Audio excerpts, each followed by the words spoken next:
My opponent has had 40 years to do something on immigration, and he's absolutely done nothing. The governor keeps coming out with one whopper after another. Apparently you never got your mouth washed out with soap after telling a lie, because you keep on going on.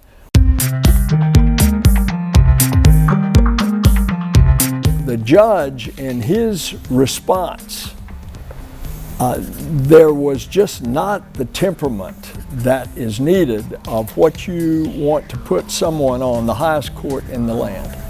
The way the U.S. Senate has handled this, it's a circus. It's more like a Jerry Springer show. I will vote no on Judge Kavanaugh. If you look at, if you take all the evidence together and you look at Judge Kavanaugh's record as a judge, I'm going to continue to support Judge Kavanaugh. Red tide is something that's naturally occurring. I've declared a state of emergency. We've sent millions down to our counties to help them.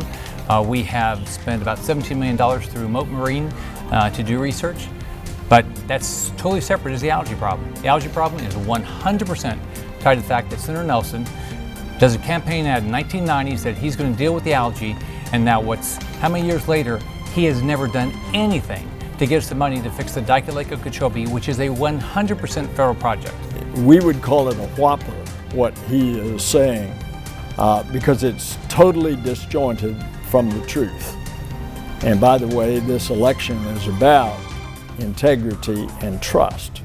Who can you trust telling the truth? So what about the environment? He has systematically, in his 8 years as governor, systematically disassembled the environmental agencies of this state. We ought to get the assault rifles off the street.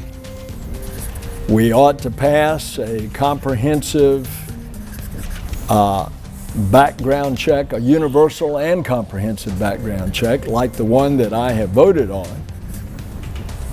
And until we do that, we are going to continue to have the problems that we're having. Senator Nelson is fine with taking away certain guns from law-abiding citizens. I think we ought to focus on the problem. The problem is we have people that want to harm themselves or others, and I think we ought to take all weapons away from them. And that's what we did in the legislation I got passed this year within a little over 3 weeks right after Parkland happened.